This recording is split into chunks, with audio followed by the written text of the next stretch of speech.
Hello students, welcome to the class. आज हम प्रश्नावली 8.1 को सॉल्व करेंगे, जिसमें 7वां सवाल कह रहा है, देखिएगा। ABCD एक समचतुर्भुज है। दर्शाइए कि विकर्ण AC कोणों A और C दोनों को समद्विभाजित करता है तथा विकर्ण BD कोण B और D को समद्विभाजित करता है। तो सबसे पहले हम एक समचतुर्भुज ABCD बना लेते हैं।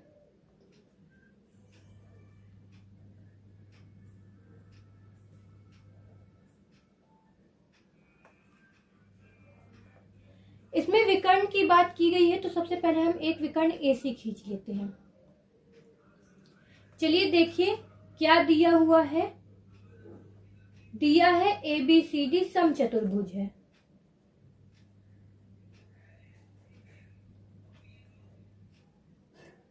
समचतुर्भुज की परिभाषा हम जानते हैं, आमने सामने की भुजाएं समांतर होती हैं तथा सभी जो भुजाएं होती हैं वह बराबर होती हैं।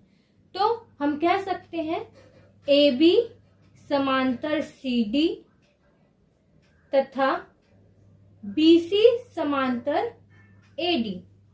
और क्या होगा? AB बराबर BC बराबर CD बराबर DA। चारों भुजाएं आपस में बराबर हैं। अब हमें सिद्ध क्या करना है? सिद्ध करना है AC कोण A और C को समद्विभाजित करती है। तो पहला हमें सिद्ध करना है क्या कि DAC बराबर CAB।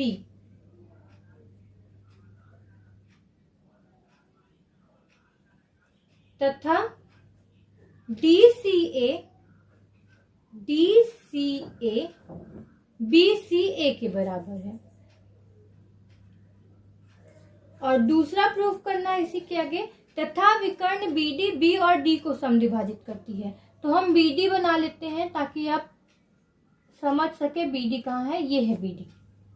अब जो BD विकर्ण है वो कोण B और D को समद्विभाजित करती है। दूसरा हमें प्रूफ करना है क्या कि ABD बराबर DBC कोण DBC और तथा कोण ADB कोण CDB के।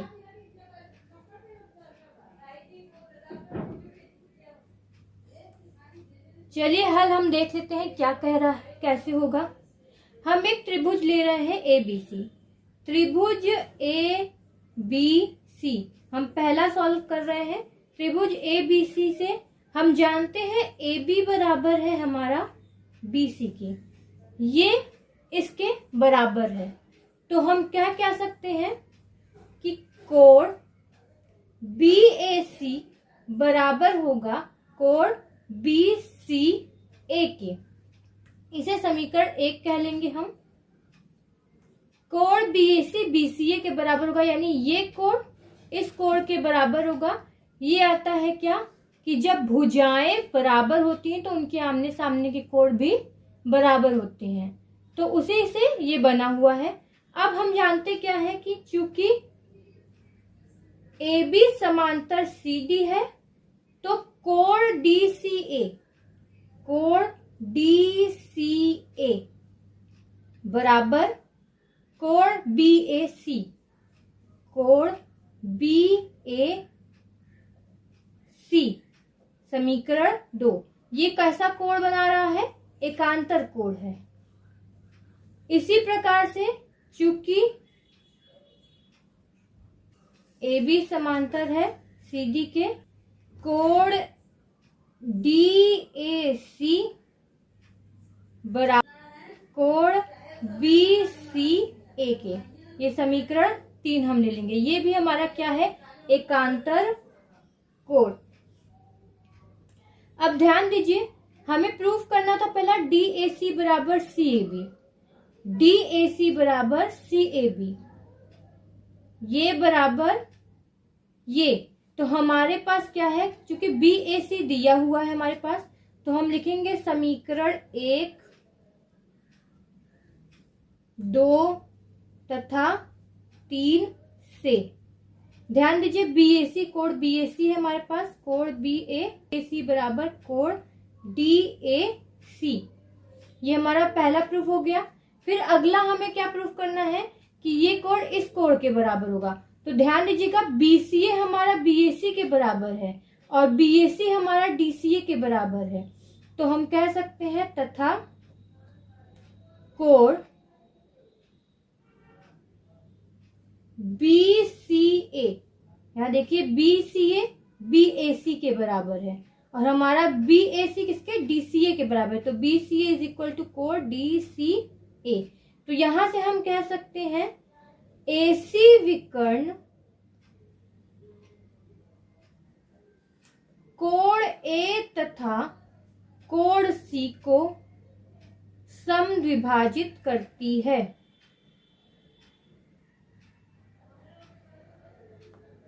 इसी प्रकार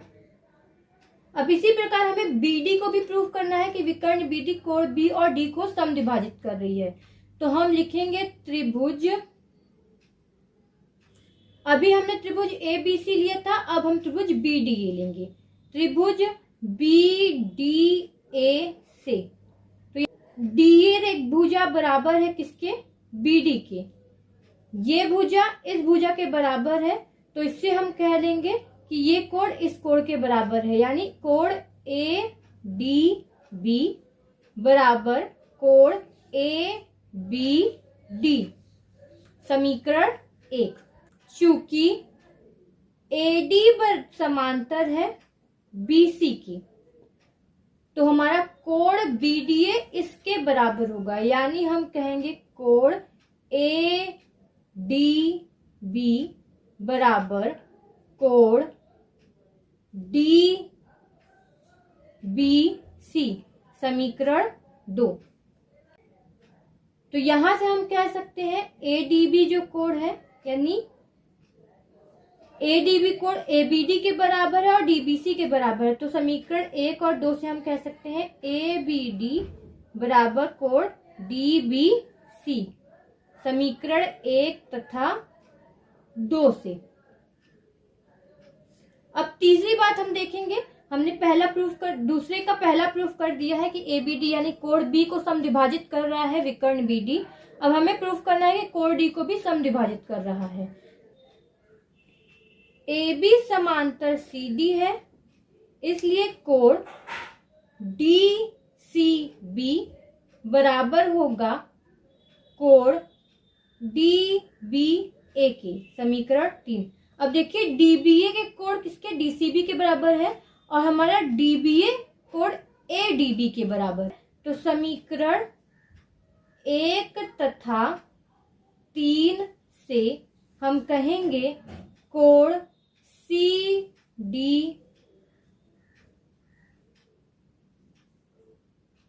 बराबर कोण ADB।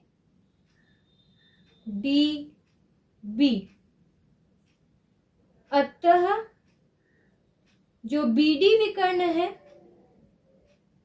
BD विकर्ण कोण B तथा कोण D को समद्विभाजित करती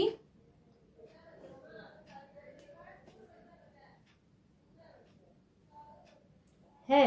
चलिए अगला सवाल देखते हैं। हमारा अगला सवाल क्या कह रहा है कि ABCD एक आयत है जिसमें विकर्ण AC दोनों कोणों A व C को समद्विभाजित करता है। दर्शाइए कि ABCD वर्ग है। दूसरा कह रहा है BD विकर्ण दोनों कोण B और D को समद्विभाजित करता है। तो सबसे पहले हम एक ABCD आयत बना लेते हैं। ये हमारे पास ABCD आयत बन गया। अब इसमें हम विकर्ण AC खींच देते हैं। अब विकर्ण AC कह रहा है कि कोण जो A है और कोण C इन दोनों को समद्विभाजित करता है।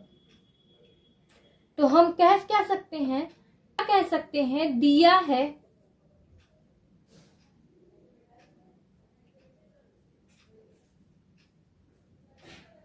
कोण A बराबर कोण C। अगर हम इसका आधा कर दे तो हाफ कोण इज इक्वल टू हाफ कोण सी, यानी क्योंकि ABCD एक आयत है तो उसके सम्मुख कोण बराबर होते हैं। यहाँ कोण A बराबर कोण C हो जाएगा, तो इससे हम हाफ कर देंगे तो हाफ कोण is equal to half C. अब यहाँ हम जानते क्या है, दिया क्या है, कोण DAC बराबर कोण DAC बराबर DCA।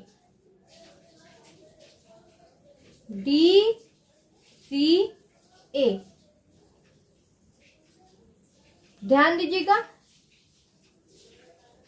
ये कोण बराबर इस कोण के, क्योंकि दोनों बराबर है, आधार है, दोनों बराबर है, हाफ इक्वल हो गए हैं, तो DAC बराबर DCA। तो हम कह सकते हैं DA भुजा बराबर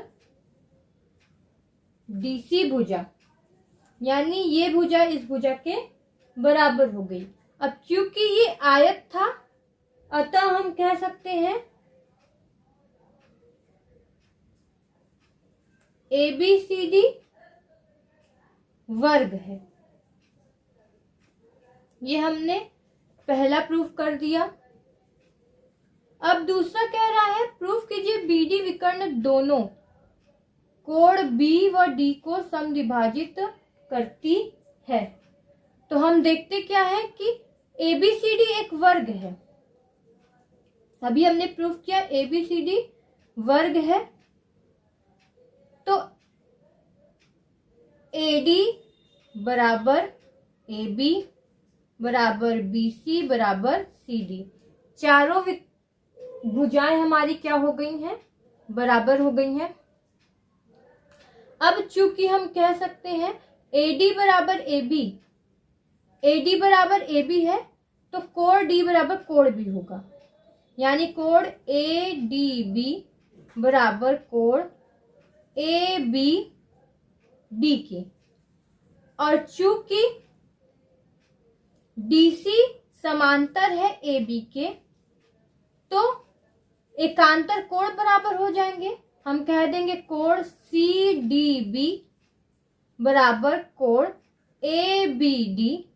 अब ये समीकरण 1, समीकरण 2, इन दोनों से हम कह सकते हैं एंगल ADB बराबर एंगल CDB। यहाँ देखिए ये और ये दोनों बराबर हो गए हैं, तो हम कह सकते हैं BC D को, कोण D को समद्विभाजित करती है।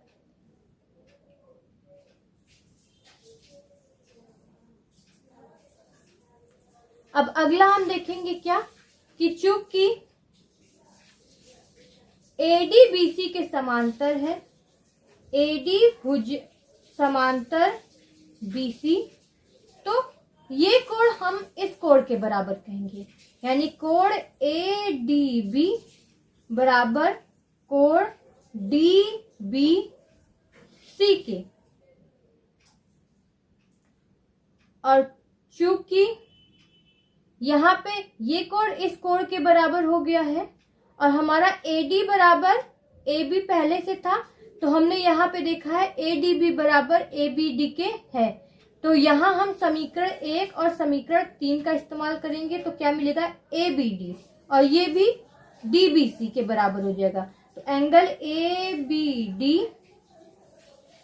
बराबर एंगल DBC, अतः BC कोण B को समद्विभाजित करती है।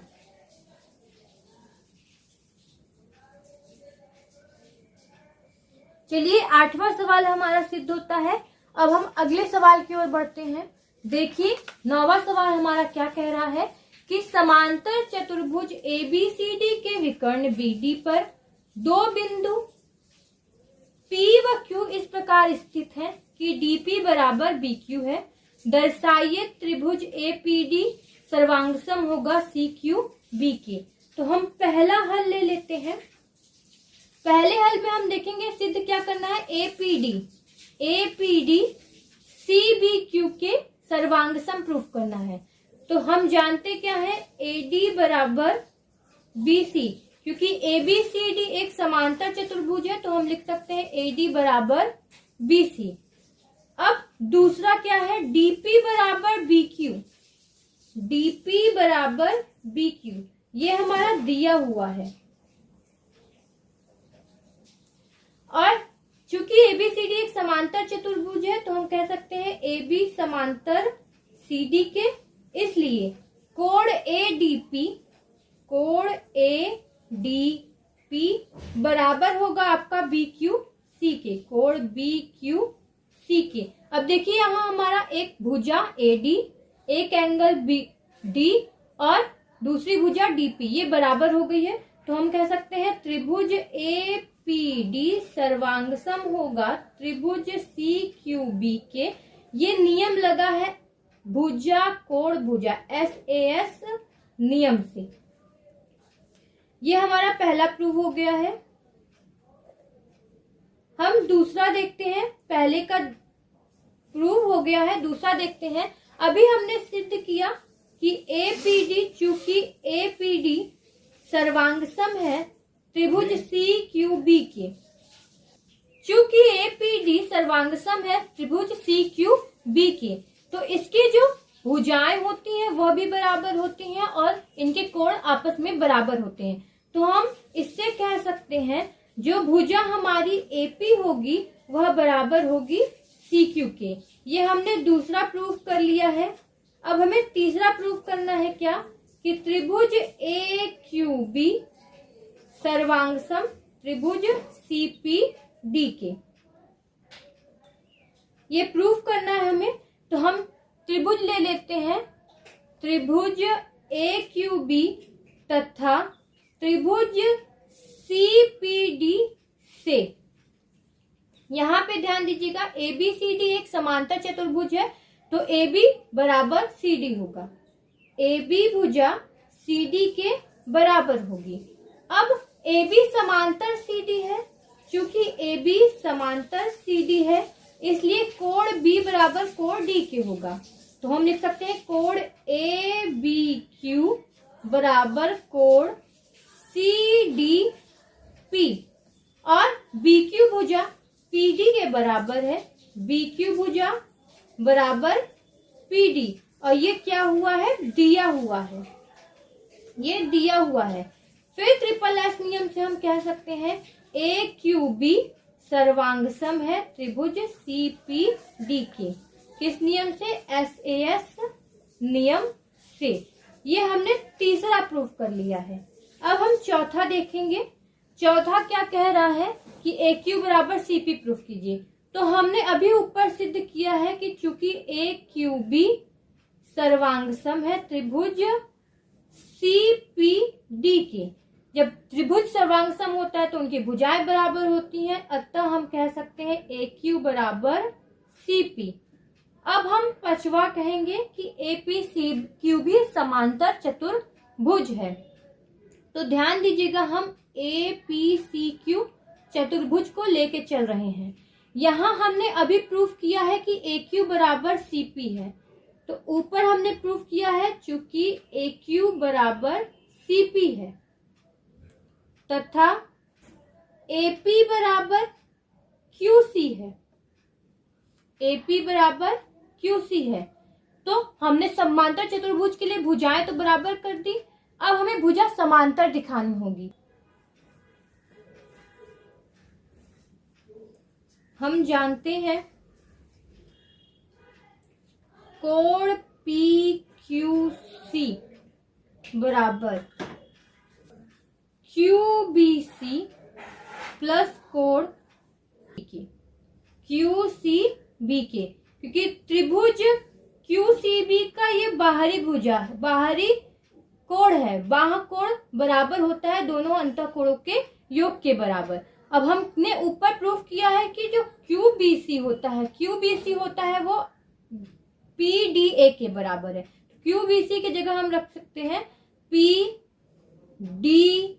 कोण PDA, और यहाँ पे हमने कोण QCB प्रूफ किया था कोण PAD की, तो हम QCB की जगह रखेंगे कोण ए डी के।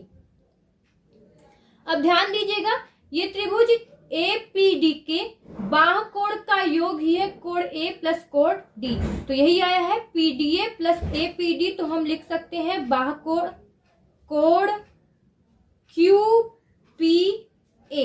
यहाँ पीक्यूसी यानी पीक्यूसी ये कोण इस कोण के बराबर हो गया है, यानी एकांतर कोण है। अतः हम कह सकते हैं एपी समांतर क्यूसी के। अतः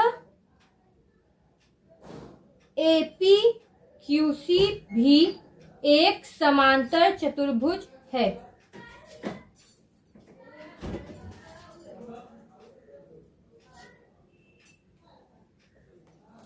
आज के लिए इतना ही, मिलते हैं अगले क्लास में। अगर वीडियो पसंद आई हो तो लाइक और सब्सक्राइब कीजिएगा, और कोई डाउट रहा हो तो उसके लिए कमेंट जरूर कीजिएगा।